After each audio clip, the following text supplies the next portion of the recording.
Welcome to Power Chat TV. I am your host, Ronnie Musica. What you see right there is a man on top of a moving truck that's going at about maybe 60 to 70 miles an hour. He's made himself some sort of bed. He's just lying there casually, absolutely with no care in the world in terms of safety. Oh my gosh, this is crazy. Anyway, we are talking about the Ugandan Railway, Ugandan Railways. What you see right there is the Kampala railway station.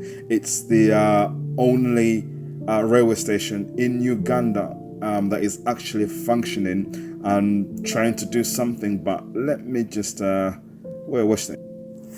Let me get into a little history of the Ugandan Railway. The Ugandan Railway was in fact named after its final destination for its 660-mile long journey, where it began at the port city of Mombasa in British East Africa.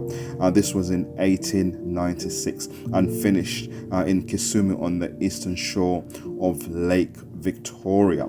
The railway were built by the Indians, and this is the Kenyan part of the railways, and with Kenyans as well. And the Ugandan part was built by Ugandans, Indians, in the Ugandan section. However, the actual railway itself, it began in 1889, and obviously the overseers were the British, who were the colonizers at the time.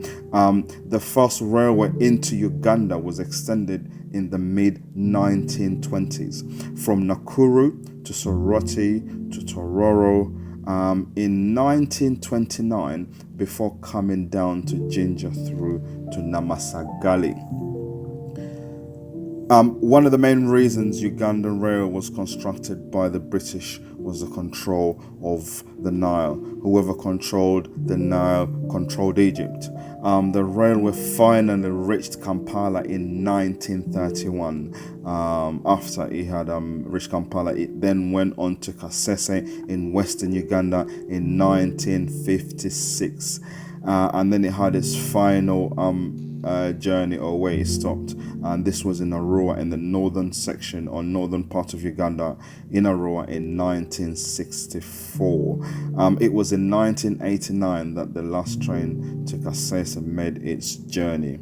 The Uganda Railway Corporation was formed after the breakup of the East African Railways Corporation, and this was formed in 1977. Literally, this was during the Idi Amin era, or literally after that. However, the railways are running, they're up and running, they're going, although they could do with a facelift. Actually, let's face it, they could do with literally breaking down and just starting all over again.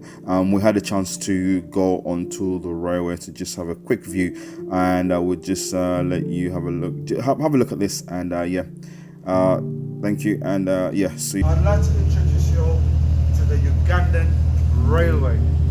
This is it, right here. Right.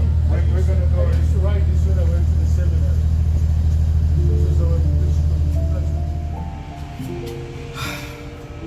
Kampala trains, here we go. We're now off to the next time on this train. We're not gonna show you how the train gets to where we're going, but we're gonna be getting on the train. Ugandan Railway. This is the Ugandan Railway right here.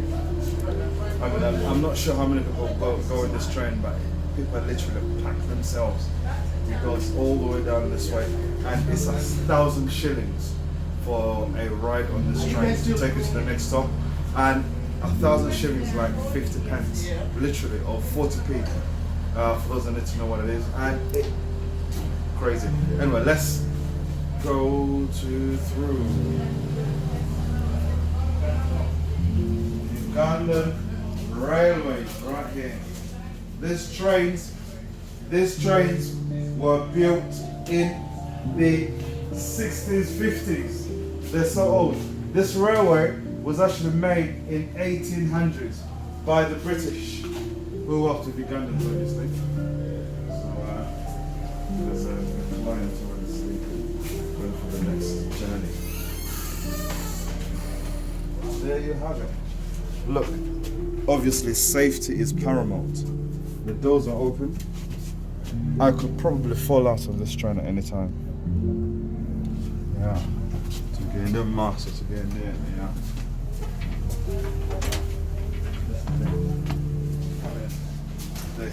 faces in this trains are huge. I've never seen anything like it.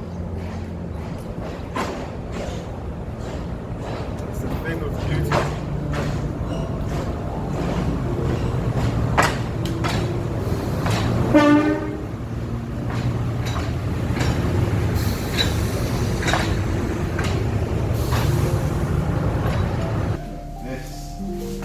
Whoa. Thank you very much. We've shown you a little bit of Ugandan railways. Come here. God bless.